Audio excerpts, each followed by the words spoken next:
जी नमस्कार साथियों। Good morning प्यारे दोस्तों। आज की जो हमारी क्लास है उसमें टॉपिक चल रहा है संधि के भेद।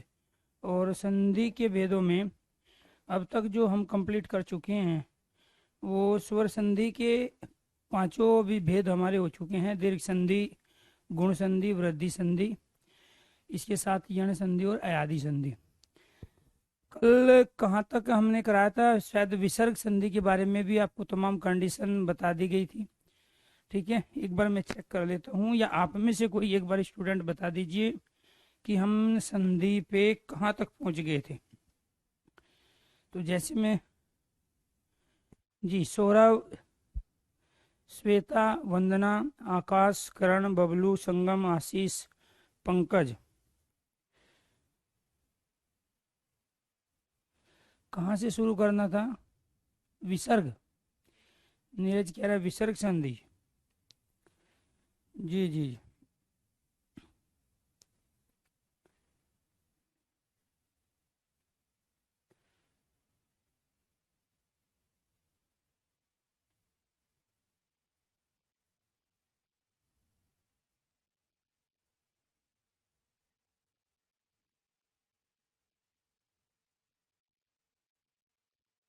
जी जी। हाँ, सारे स्वर संधि के सारे भेद हो चुके थे और आज हमें विसर्ग संधि करनी है। ठीक।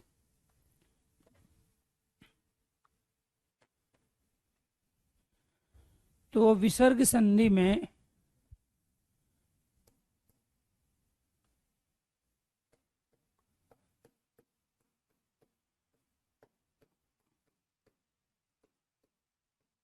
विसर्ग संधि में जो नियम है हमारा, वो नियम ये हैं कि जहाँ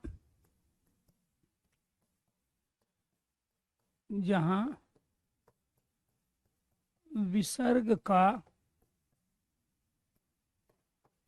वर्ण में परिवर्तन परिवर्तन हो, या फिर वर्ण का विसर्ग में परिवर्तन हो, ये दो कंडीशन है हमारी विसर्ग संधि की।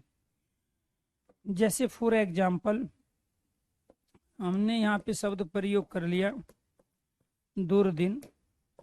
ये बना है दूर और दिन से, इसका कोई मीनिंग है नहीं, तो ये वाला रैक किसमें बदल जाएगा? विसर्ग में। तो यहाँ जो कंडीशन बनी, क्या बनी? वर्ण का विसर्ग में परिवर्तन और विसर्ग का वर्ण में परिवर्तन। पहली कंडीशन ये, दूसरी ये, तीसरी में जाके बना हमारा शब्द। अगर कोई आपसे पूछेगा कि दुर्दिन का सही संधि विच्छेद बताइए, ठीक है, थैंक यू, दुर्दिन का सही संधि विच्छेद बताइए, तो यहाँ आपको ये ध्यान रखना है कि सही संधि विच्छेद ये होगा, क्योंकि इस दू का अर्थ बुरा होता है। ये भी सार्थक शब्द है, दोनों के दोनों सार्थक है, लेकिन यहाँ पे इस वाले दूर का कोई अर्थ नहीं होता। तो इसलिए सबसे पहले समाज में हम ये दो चीज प्रयोग कर रहे थे। ये बुरे के अर्थ में प्रयोग कर रहे थे, दूर का अर्थ कठिन भी होता है, जैसे दुष्कर शब्द आ गया। तो इस दुष्कर में यहाँ पर ये क्या है? ये दुष्, और इसके बाद ये कर। कर कहते हैं हाथ को, कर किसे कहते हैं? हाथ को। अब यहाँ पर ये विसर्ग में परिवर्तन हो गया इसका, तो वर्ण का विसर्ग में या विसर्ग का वर्ण में परिवर्तन, एक, दो, और ये तीसरी कंडीशन। तो यहाँ पे इस दू का अर्थ कठिन है, इस दू का अर्थ बुरा है, जो बुरे दिन है उसको कहते हैं दुर्दिन। और यहाँ पे इस दू का अर्थ कठिन है, जो हाथ के लिए कठिन है उसको कहते हैं दुष्कर, अर्थात दुष्कर कार्य। हाथ के लिए जो कार्य कठिन है वो क्या कहलाता है? वो कहलाता है दुष्कर कार्य। क्लियर? तो सार्थक शब्द ये थे, इसलिए शुद्ध संधि विच्छेद ये है पहले नंबर। अब ये विसर्ग किस में बदल गया? स में। ये कह रहा है ना विसर्ग का वर्ण में परिवर्तन, तो ये विसर्ग किस में बदल गया? स में बदल गया। फिर तीसरे नंबर पे जाके शब्द क्या बनाया? दुष्कर। ऐसे ही अगर वो ये देगा तब हम क्या कहेंगे कि इस वाले रे का परिवर्तन किस में हो गया? विसर्ग में। तो यहाँ पर विसर्ग का वर्ण में और वर्ण का विसर्ग में परिवर्तन होता है। ऐसे ही शब्द आ गया यहाँ पे मनोविज्ञान।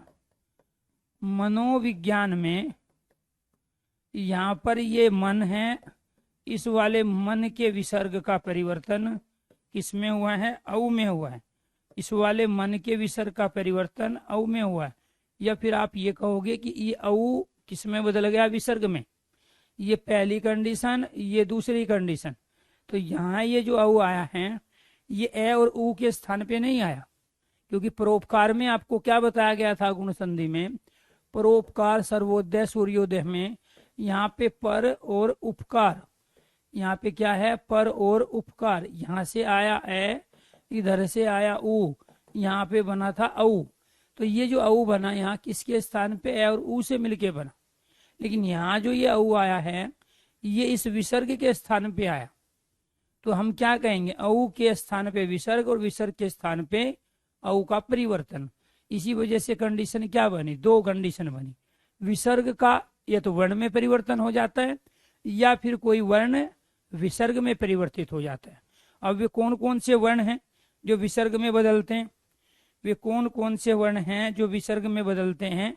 अब उन कंडीशनों को आपके सामने रखेंगे और वो कंडीशन है 11। इन 11 कंडीशन के आधार पर ही हम अपनी विसर्ग संधि को कंप्लीट करेंगे। तो यहाँ आपको ध्यान रखना है कि जैसे आपने स्वर संधि के पांचों भेदों को समझा और वहां से जितने भी क्वेश्चन बनते थे संधि वाले, संधि विच्छेद वाले, ठीक है, उपसर्ग की पहचान वाले, ऐसे ही सारे क्वेश्चन यहाँ भी बनते हैं। और विसर्ग संधि ज्यादातर वहां होती है उन शब्दों में जिनमें कोई ना कोई उपसर्ग लगा होता है। तो यहाँ पर फिर पहली कंडीशन हमारी ये बनी कि विसर्ग का विसर्ग में परिवर्तन।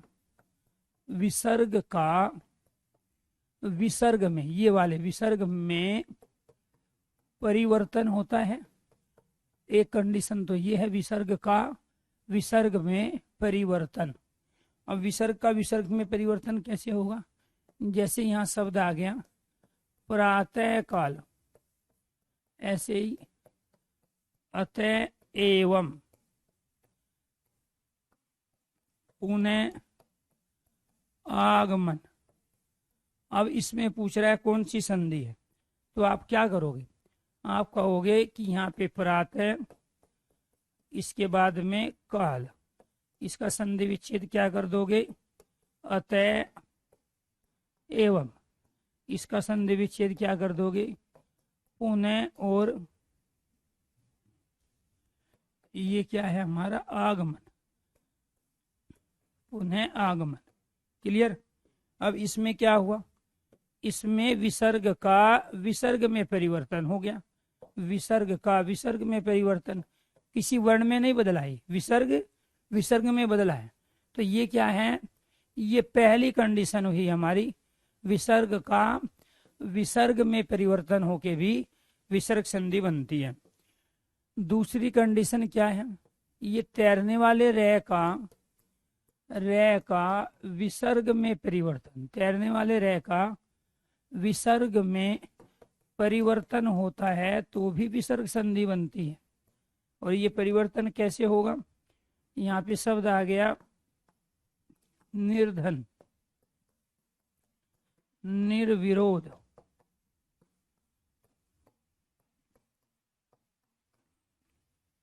दुर्दिन, दुर्दशा,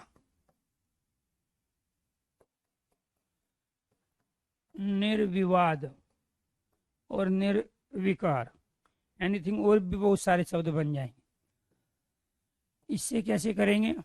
यहाँ पे पहली कंडीशन क्या है? इस वाले रे को नीचे ले आए। अब इस वाले रे के स्थान पे क्या होगा? विसर्ग का परिवर्तन। पहली कंडीशन, दूसरी कंडीशन, तीसरी हो गई। इसके बाद में ये क्या हो गया? निर और विरोध। ये क्या हुआ? निर्विरोध। यहाँ पे क्या है? नि विसर्ग विरोध, निर्विरोध। यहाँ पे क्या है? दूर और दिन, ये क्या हो जाएगा? दुर्दिन। यहाँ पे दूर और दशा, जो बुरी दशा है, ये क्या हो जाएगा? दुर्दशा। ये यहाँ पे निर और विवाद, निर्विवाद। ये क्या हो जाएगा यहाँ पे, नि विसर्ग और विवाद। क्लियर। तो सही संधि विच्छेद ये है नीचे जो दी गई, क्योंकि अर्थ इसका है, इसका अर्थ है नि बिना, जो धन का है, जो बिना धन का है वो क्या कहलाए, निर्धन। नि का अर्थ बिना, विरोध, जो बिना विरोध के है वो निर्विरोध। जो बुरे दिन है दुर्दिन, जो बुरी दशा है दुर्दशा। निर्विवाद, जो बिना विवाद के हैं निर्विवाद। तो यहाँ पहली जो कंडीशन है यही इसका सही संधि विच्छेद है। वो ऑप्शन में आपको ये भी देगा, क्योंकि इसका मीनिंग ही नहीं है, यहाँ पे इस दूर का कोई मीनिंग नहीं है। इसलिए इस वाले रे का, ये तैरने वाला रे, रैप वाला रे बोला जाता है, का विसर्ग में परिवर्तन होके भी विसर्ग संधि बनती है। और ध्यान ये रखना है कि विसर्ग संधि में एक तो कंडीशन पहले थी कि विसर्ग का विसर्ग में परिवर्तन होता है, तो यहाँ ये सारे के सारे उपसर्ग है। आपसे ये भी पूछेगा कि उपसर्ग बताइए कौन सा है, निर्विवाद में उपसर्ग बताइए, तो निर्विवाद में उपसर्ग नहीं है, क्योंकि इसका तो कोई अर्थ नहीं होता। और उपसर्ग की क्या कंडीशन है, उपसर्ग शब्दांश होते हैं, हमेशा शब्द के आगे लगते हैं, और एक नहीं बल्कि अनेक अर्थ होते हैं। प्रत्येक शब्द के एक नहीं बल्कि अनेक अर्थ होते हैं। क्लियर। तो ये थी आपकी दूसरी कंडीशन। तीसरी कंडीशन क्या है, इस वाले सह का, आधे सह का विसर्ग में परिवर्तन, आधे सह का विसर्ग में परिवर्तन जो होता है वो भी क्या बनाते हैं, विसर्ग संधि। कैसे बनाएंगे विसर्ग संधि, जैसे शब्द आ गया दुस्साहस, शब्द आ गया निसंदेह, तो ये कैसे बने हैं इस, यहाँ पे दुस और साहस। क्लियर। इसका कोई अर्थ है नहीं, ये क्या हो गया, दुस साहस, बुरा साहस। ये पहली कंडीशन, दूसरी, तीसरी में जाके बना शब्द, क्योंकि हमारे पास समाज में ये दो शब्द थे, दू का अर्थ बुरा, साहस, जो बुरा साहस है दुस्साहस। ऐसे ही ये क्या है, निस्संदेह। ठीक है, जो बिना संदेह के है। नि का अर्थ क्या होता है, बिना, जो बिना संदेह के हैं निसंदेह। पहली कंडीशन, दूसरी कंडीशन, तीसरी कंडीशन। ऐसे ही निस्तेज, तो कैसे करेंगे, निस और तेज, लेकिन इससे भी पहले इससे आया कहां से, विसर्ग के स्थान पर। क्लियर। ये पहली कंडीशन, ये दूसरी, तीसरी में जाके बना शब्द। तो कंडीशन क्या बनी हमारी, आधे से का विसर्ग में परिवर्तन, या फिर क्या कहेंगे, विसर्ग का आधे से में परिवर्तन। बात एक ही है। अब वो ये देगा तो हम कहेंगे से का विसर्ग में परिवर्तन, हम ये कहेंगे। और ये देगा, कहेगा इससे कौन सा शब्द बनता है, तब हम कहेंगे इस विसर्ग का से में परिवर्तन हुआ, तो शब्द बन गया दुस्साहस। फोर्थ कंडीशन, इस वाले से का विसर्ग में परिवर्तन, विसर्ग में परिवर्तन होता है तो क्या बनाते हैं, विसर्ग संधि। और ये सारे उपसर्ग वाले आ रहे हैं शब्द आपके सामने। ठीक है, जैसे शब्द आ गया दुश्चरित, दुस्साहसन,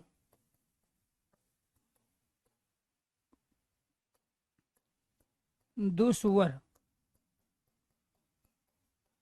निश्चित, निश्चय, निश्चल, निश्चल,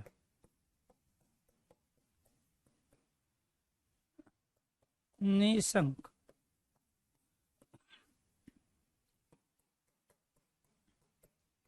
निशंका। अब कैसे करोगे इसको, यहाँ पे दो विसर्ग और चरित। अब मैंने डायरेक्ट कर लिया। अब मैंने पहले इसको इस रूप में नहीं लिखा दुस और चरित, इस वाले से का विसर्ग में परिवर्तन, क्योंकि अब तो आप समझ ही गए हो, इस वाले से का विसर्ग में परिवर्तन, तो क्या हो गया दुस। अब मैंने दूसरी वाली जो कंडीशन थी वो खत्म करके सीधा कर लिया, तो ये क्या हो गया, दुस और वर, दुस्वर। ऐसे नि विसर्ग और चित, निश्चित। ऐसे ही नि विसर्ग और च, निश्चय। यहाँ पे क्या होगा, नि विसर्ग चल, यहाँ पे नि विसर्ग और छल, यहाँ पे नि विसर्ग और शंख, निशंख बिना, यहाँ पे नि विसर्ग और शंका।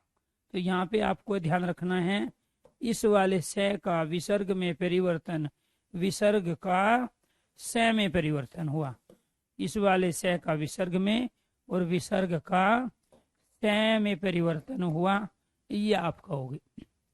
क्लियर। तो यहाँ इस वाले से का किस में परिवर्तन हो गया, विसर्ग में परिवर्तन, या फिर विसर्ग का से में परिवर्तन। पांचवी कंडीशन, पांचवी कंडीशन क्या है, ये वाला से षटकोण वाला आधा से, ठीक है, से का, या इसी के स्थान पे हम इसको कैसे लिखेंगे, ये वाला आधा से का विसर्ग में परिवर्तन, इस वाले से का विसर्ग में परिवर्तन कैसे करेंगे जी। यहाँ पे शब्द क्या आ गया, निष्काम, निष्फल, दुष्परिणाम,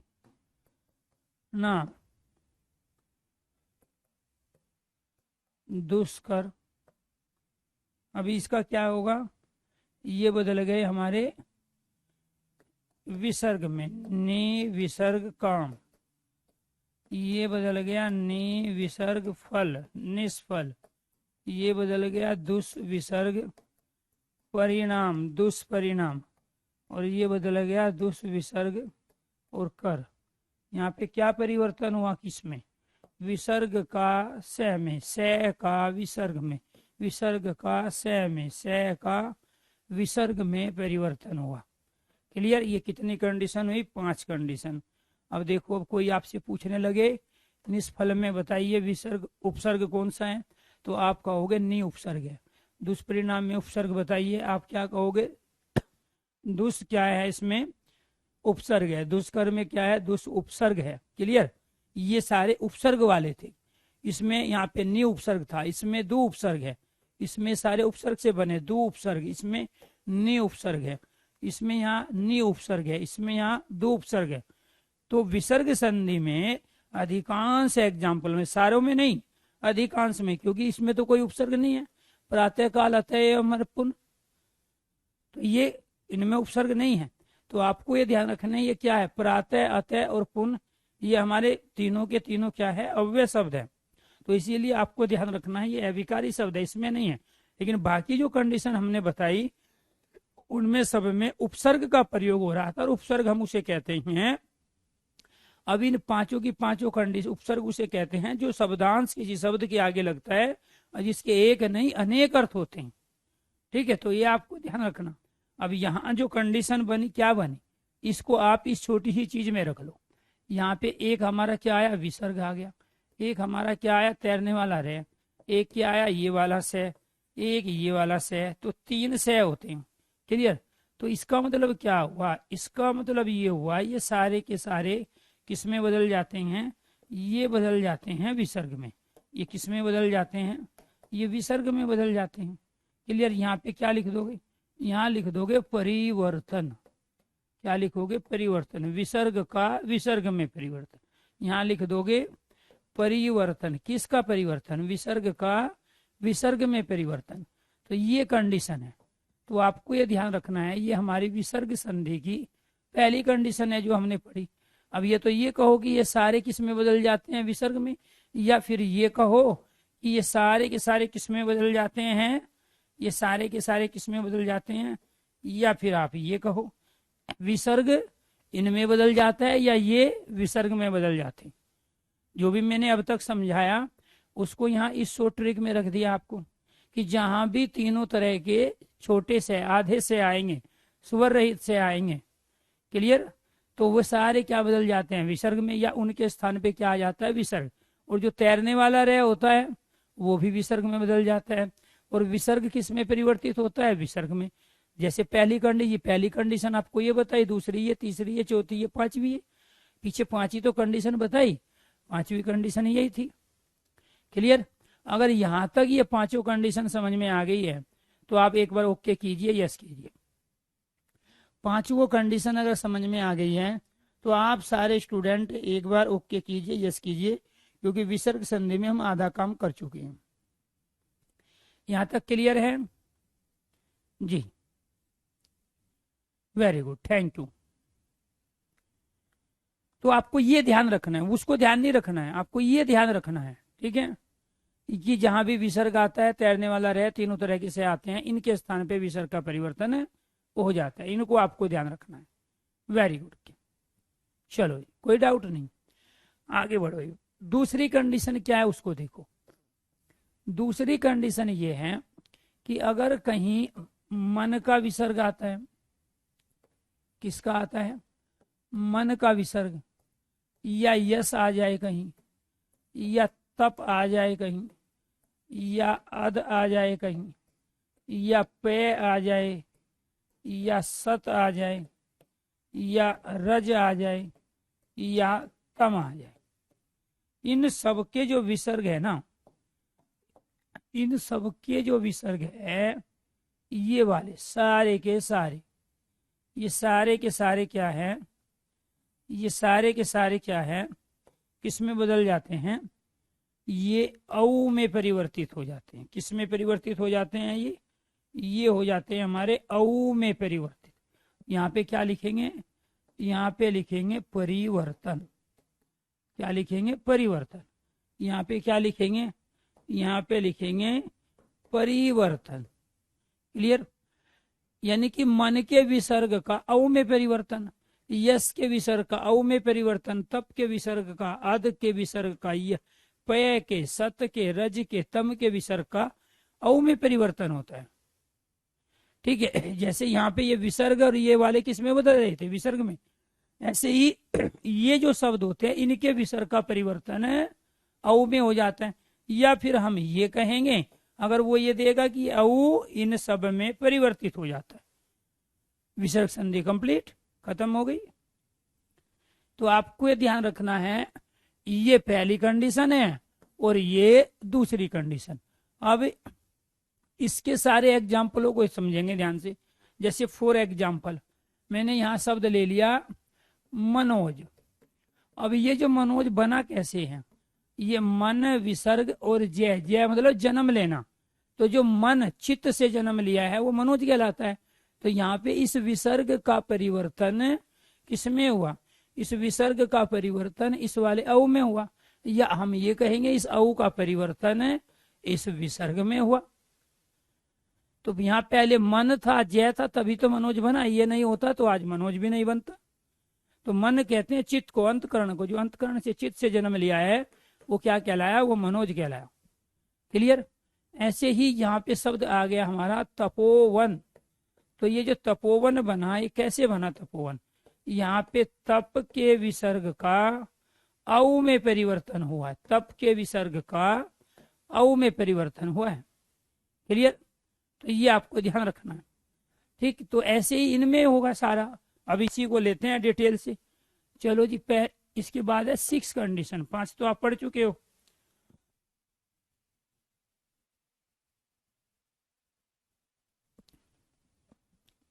सिक्स कंडीशन क्या है? मन के विसर्ग का औ में परिवर्तन। तो ये क्या बनाएगा? ये बनाएगा विसर्ग संधि, या फिर औ का विसर्ग में परिवर्तन। कैसे करेंगे? मनोविज्ञान, मनोरथ, मनोवर, मनोकामना, मनो अभिलाषा, मनोरथ हो गया। मनोगाथा, मनोस्थिति, मनो अनुकूल। क्लियर? यहाँ पे लिख देते हैं मनो अनुकूल, मनोगाथा, मनो स्थिति। क्लियर। अब कैसे होगा ये? मन के विसर्ग का औ में परिवर्तन, यहाँ भी मन के विसर्ग का किस में परिवर्तन हो गया? मन के विसर्ग का औ में परिवर्तन, मन के विसर्ग का औ में परिवर्तन। यहाँ मन और कामना, और ये क्या हो गया? मन और अभिलाषा, मन की इच्छा। अभिलाषा मतलब इच्छा।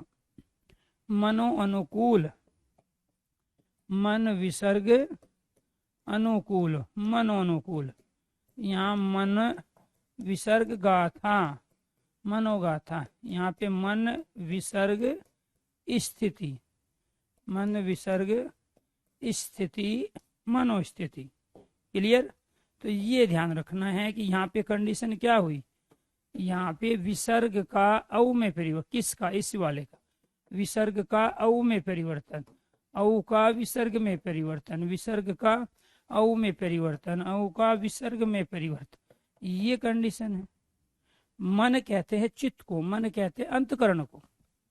मन किसे कहते हैं? चित्त को कहते हैं, अंतकरण को कहते हैं। क्लियर। तो इसीलिए आपको ध्यान रखना है, ये सारे के सारे कंडीशन किसकी हो गई? विसर्ग संधि की। सातवीं कंडीशन देखो, यस के विसर्ग का, यस के विसर्ग का औ में परिवर्तन, यस के विसर्ग का औ में परिवर्तन। तो यस के विसर्ग का औ में परिवर्तन होगा तो उसका शब्द क्या बनेगा? यशोदा, यशोमती, यशोधरा, यशोवर्मन, यशोगाथा। क्लियर। कैसे करेंगे? यस विसर्ग द, यस विसर्ग मति, यस विसर्ग धरा, यस विसर्ग वर्मन, यस विसर्ग वर्मन, यस विसर्ग गाथा। क्लियर। तो आपको ये ध्यान रखना है कि यहाँ क्या हुआ? इसका औ में परिवर्तन। यहाँ पे भी वही है, विसर्ग का औ में परिवर्तन, औ का विसर्ग में परिवर्तन, विसर्ग का औ में परिवर्तन, औ का विसर्ग में परिवर्तन। ये कौन सी कंडीशन हुई? सातवीं कंडीशन। क्लियर। आगे बढ़ो। 8, ये क्या है? तप के विसर्ग का औ में परिवर्तन या औ का विसर्ग में परिवर्तन। बात एक ही है। क्या शब्द आ गया? तपोवन, तपोधन, तपोरथ, तपोगाथा, तपोकीर्ति। यहाँ पर क्या हुआ? तप विसर्ग वन, यहाँ पे भी तप विसर्ग धन, तप विसर्ग रथ, यहाँ पे तप विसर्ग गाथा, यहाँ पे भी तप विसर्ग कीर्ति। कीर्ति मतलब प्रसिद्धि। तो यहाँ तपो साधना, ये सारे क्या होंगे? विसर्ग का औ में परिवर्तन, औ का विसर्ग में, विसर्ग का औ में, औ का विसर्ग में, विसर्ग का औ में, औ का विसर्ग में परिवर्तन। जी जी, ठीक है, वेरी गुड। तो आपको ये ध्यान रखना है कि ये क्या है? औ का विसर्ग में और विसर्ग का औ में, औ का विसर्ग में और जी, तो ये आपको ध्यान रखना है। क्लियर। तप का के विसर्ग का औ में परिवर्तन होता है। क्लियर। आगे बढ़ो। 9वां क्या हो गया? अध के विसर्ग का, अध के विसर्ग का औ में, अध के विसर्ग का औ में परिवर्तन। तो अध के विसर्ग का किस में परिवर्तन हुआ? औ में परिवर्तन हुआ। तो शब्द क्या बन गया? अधो उन्नति, अधोपतन, अधोरथ, अधोगामी। क्लियर। अब यहाँ पे क्या बना? अध विसर्ग उन्नति, जिसकी उन्नति नीचे की ओर जा रही हो। अध विसर्ग पतन, यहाँ पे अध विसर्ग रथ, और यहाँ पे अध विसर्ग और गामी। अब ये क्या हुआ? यहाँ पे इस वाले औ का विसर्ग में परिवर्तन, इस वाले औ का विसर्ग में परिवर्तन, इस वाले औ का विसर्ग में परिवर्तन, इस वाले औ का विसर्ग में परिवर्तन। क्लियर। Very good. ठीक है। तो यहां आपको ध्यान रखना है कि ये वाला जो विसर्ग है ये किस में बदल रहा है? औ में बदल रहा है। अगर वो ये देता है तो हम कहेंगे औ का विसर्ग में परिवर्तन, और ये देता है तब हम कहेंगे विसर्ग का औ में परिवर्तन। अध का मतलब होता है नीचे। देखो, एक अध तो होता है ये वाला अध, इसका अर्ध होता है आधा, अध पका, अध जला, अध खिला। एक अर्ध होता है ये वाला, इसका अर्थ भी संस्कृत में होता है आधा, अर्थात अर्धवार्षिक परीक्षा। अर्धवार्षिक परीक्षा में क्या होता है? आधे। अध पका, अध जला, अध खिला, अध कचरा में अर्ध क्या है? आधा। लेकिन यहाँ जो हमने अध प्रयोग किया है ना, ये विसर्ग वाला, इस अध का अर्थ होता है नीचे की ओर या नीचे। जिसकी उन्नति नीचे की ओर हो वो क्या कहलाता है? अधोन्नति। अधोपतन जो नीचे गिर रहा हो, अधोरथ जो नीचे लगा हुआ हो, अधोगामी जो नीचे की ओर जा रहा हो वो क्या कहलाता है? अधोगामी। क्लियर। तो ये आपको ध्यान रखना है। इस वाले विसर्ग वाला अधिकार ये भी संस्कृत का उपसर्ग है, ये हिंदी का उपसर्ग है। आपसे पूछेगा अधोपन्नति में कौन सा उपसर्ग है, तो आप क्या कहोगे? अध। अधोपतन में उपसर्ग अध, अधोरथ में उपसर्ग अध में, अधोगामी में अध उपसर्ग। और इस अध का अर्थ क्या होता है? नीचे। क्लियर। जबकि इस वाले अध का अर्थ क्या होता है? आधा। जैसे अध कचरा, तो जो आधा कच्चा है वो अध कचरा। ऐसे ही अर्धवार्षिक परीक्षा, अर्धवार्षिक परीक्षा, तो इसमें भी क्या है? ये अर्ध, इसका भी अर्थ आधा है। तो यहाँ इस बात को आपको समझना पड़ेगा। लेकिन यहाँ जो हम शब्द प्रयोग कर रहे हैं अधोपतन, तो इस अधोपतन में, अधोपतन में जो ये अध है इसका अर्थ क्या है? नीचे है। इसका अर्थ क्या है? नीचे है। इनका अर्थ क्या है? आधा है। क्लियर। चलो जी, कितनी कंडीशन हो गई? 9। इसके बाद 10वीं कंडीशन, पे के विसर्ग का औ में परिवर्तन। पे के विसर्ग का क्या होगा? औ में परिवर्तन। कैसे होगा? यहाँ पे शब्द आ गया प्योद, यहाँ शब्द आ गया प्योज, यहाँ शब्द आ गया प्योधी। क्लियर। यहाँ शब्द आ गया प्योधरा, प्योधरा। कैसे करेंगे जी? इसमें यहाँ पे विसर्ग द, यहाँ पे विसर्ग ज, यहाँ पे विसर्ग धी, और यहाँ पे विसर्ग धरा। अब हुआ क्या इनमें? यहाँ पे इस वाले औ का, इस वाले औ का, इस वाले औ का, इस वाले औ का परिवर्तन विसर्ग में हो गया, इस वाले औ का परिवर्तन किस में हो गया, विसर्ग में हुआ, इस वाले औ का परिवर्तन किस में हो गया, विसर्ग में। तो ये किस में बदल गया, विसर्ग में बदला। अब यहाँ पे पे कहते हैं पानी को, ध्यान से सुनना, पे किसे कह रहे हैं, पानी को, दे कहते हैं देने वाला। तो पानी को जो देता है वो क्या कहलाता है, जो पानी को देता है वो कहलाता है बादल। तो ये प्योद किसका पर्यायवाची, बादल का। पानी में जो जन्म लेता है वो क्या कहलाता है, कमल। तो जो पानी में जन्म लेता है वो क्या कहलाया, वो कमल। क्या पानी को धारण करने वाला क्या कहलाया, पानी को धारण करने वाला कहलाया सागर अर्थात समुद्र।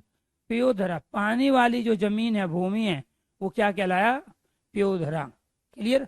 तो आपको ये ध्यान रखना है, ये बादल के लिए आता है, दे मतलब देने वाला, जय जन्म, और धी धारण करने वाला, और पे कहते हैं पानी को। क्लियर। तो आपको ये ध्यान रखना है कि यहाँ पे ये जो औ का परिवर्तन हुआ वो किसके स्थान पे, समाज में हम दो शब्द प्रयोग कर रहे थे, पानी के लिए पे का प्रयोग कर रहे थे, और देने के लिए दे का, जय का प्रयोग जन्म लेने के लिए, और धी का प्रयोग धारण करने के लिए कर रहे थे। क्योंकि आज से 2000 साल पहले जो कम्युनिकेशन होता था, बातचीत होती थी, हम आपस में बातचीत करते थे, लिखते थे, वो संस्कृत में लिखते थे। तो उस समय हमारे पास पानी शब्द नहीं था, उस समय हमारे पास देना शब्द भी नहीं था, जन्म शब्द भी नहीं था, धी भी नहीं था, उनके स्थान पे हम ये शब्द प्रयोग कर रहे थे।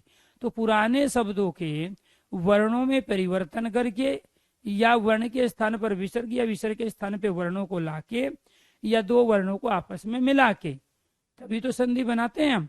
तो यहाँ क्या हो रहा है, विसर्ग का वर्ण में परिवर्तन, वर्ण का विसर्ग में परिवर्तन हो रहा है।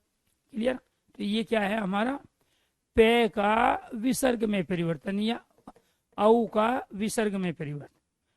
ये क्या हुआ, विसर्ग का औ में, या औ का विसर्ग में परिवर्तन। 11वीं कंडीशन, 11वीं कंडीशन क्या है, सत, सत, रज और तम, तम के विसर्ग का औ में परिवर्तन। तो वो भी क्या बनाएगी, वो भी बनाएगी हमारी विसर्ग संधि। वो क्या बनाएगी, हमारी विसर्ग संधि बनाएगी। कैसे, यहाँ शब्द आ गया सतोगुण, यहाँ शब्द आ गया रजोगुण, और यहाँ शब्द आ गया तमो गुण। क्लियर। अब जब हम इसका संधि विच्छेद करेंगे, संधि विच्छेद क्या होगा, संधि विच्छेद होगा सत विसर्ग गुण। यहाँ पे क्या है, रज विसर्ग गुण, यहाँ पे क्या है, तम विसर्ग गुण। क्लियर। तो यहाँ विसर्ग का औ में परिवर्तन, यहाँ क्या है, इस वाले विसर्ग का औ में परिवर्तन, विसर्ग का औ में परिवर्तन, विसर्ग का औ में परिवर्तन।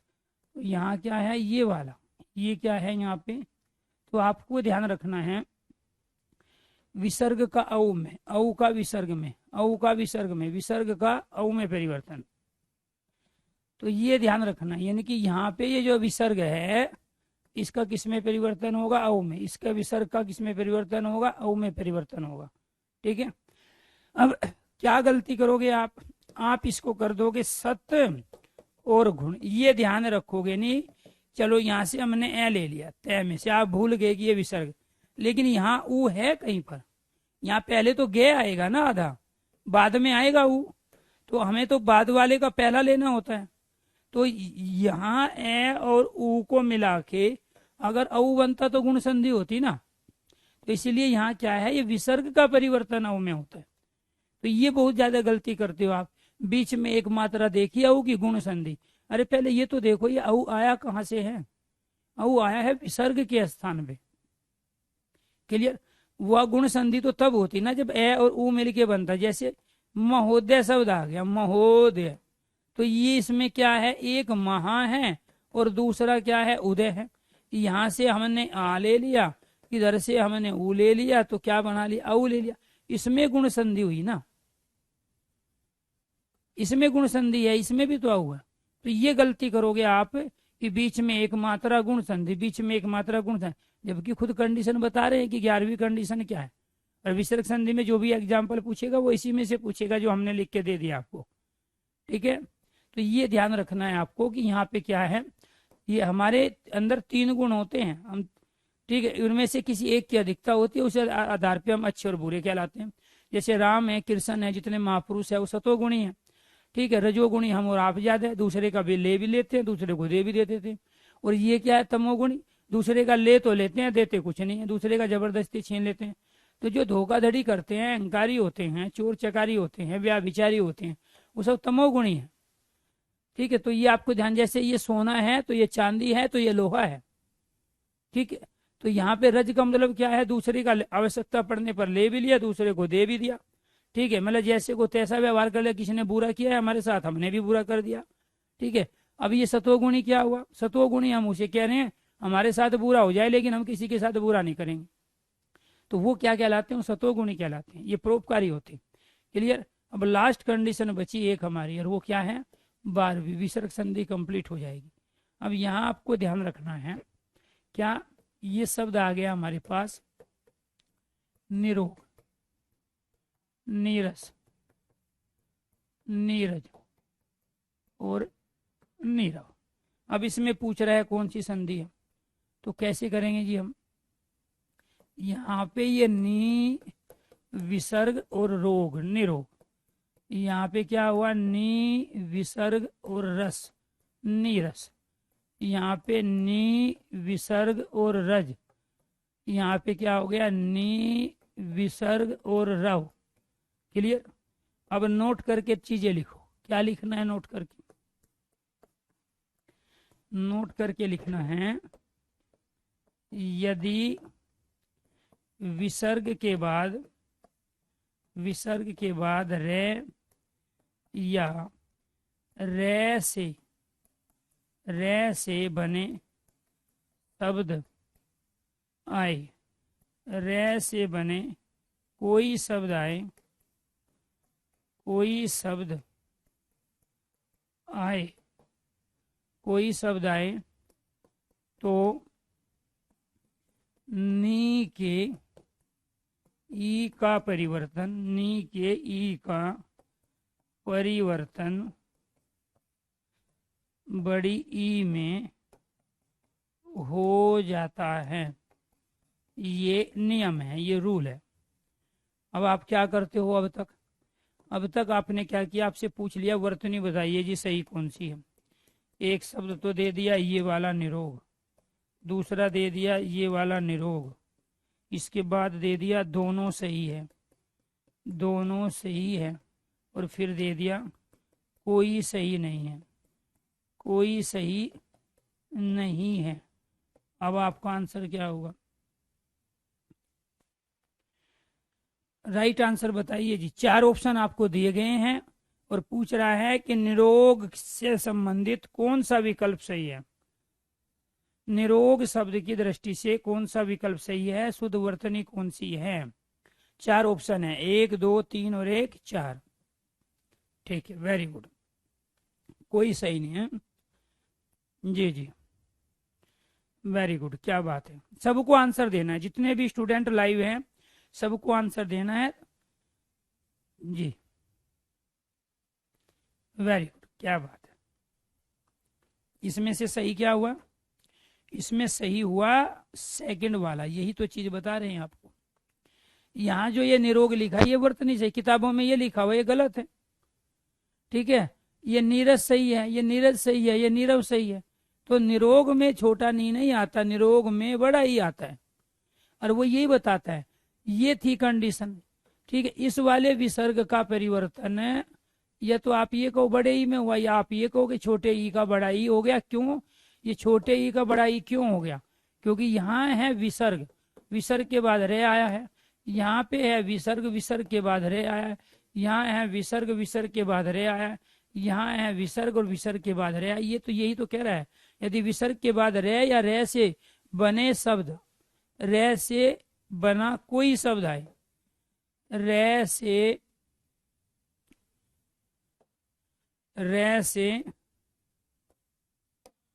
रे से बना कोई शब्द, रे से बना कोई शब्द आए तो नी के छोटे ई को बड़े ई में परिवर्तन हो जाता है।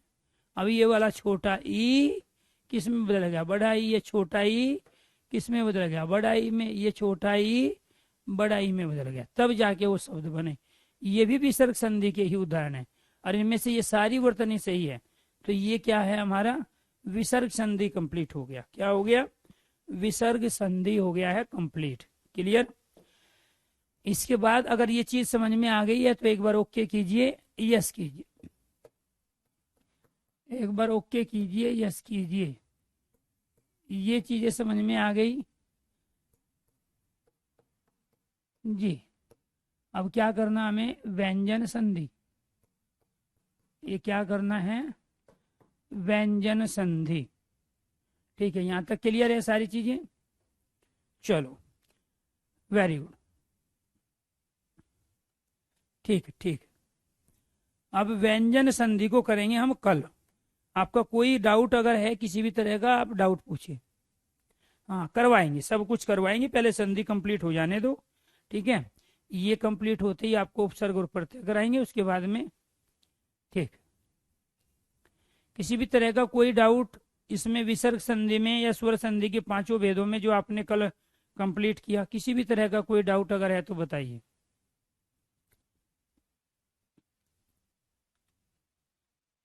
जी, मनो अनुकूल। यहां पे देखो, यहां पर ये शब्द बना कैसे है।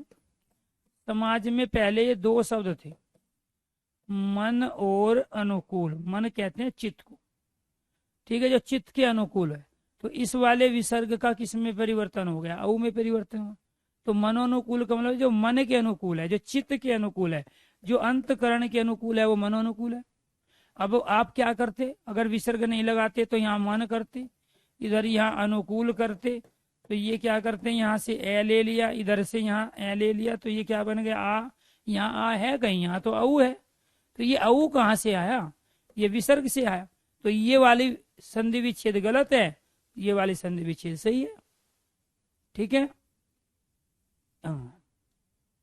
Very good. तो ये आपको ध्यान रखना है कि ये क्या हुआ, यहाँ मन के विसर्ग का औ में परिवर्तन। इसके अलावा और किसी को कोई दिक्कत किसी भी विसर्ग में, स्वर संधि के भेदों में। ठीक है, हाँ। अब प्योज, ये यहाँ पर मूल शब्द क्या है हमारा, पे। पे कहते हैं पानी को, जल को, नीर को, अंबु को, तोय को। और जय मतलब क्या होता है, जन्म लेने वाला। तो जो पानी में जन्म लेता है वो प्योज है। अब यहाँ पे जो विसर्ग है, इसी का तो परिवर्तन हुआ है औ में, इसी वाले का तो परिवर्तन औ में हुआ है। वो ये देगा तब हम कहेंगे औ बदल गया विसर्ग में, और जब वो ये देगा तब हम कहेंगे इससे शब्द बन गया प्योज। और देखो यहाँ पे आपको क्या बताया गया, यहाँ पे आपको यही तो सारी चीज समझाई गई। आप सारी चीजों को जो है ना, आप भूल जाओ, बस इतना सा याद रखो आप, ये चीजें याद रखो आप।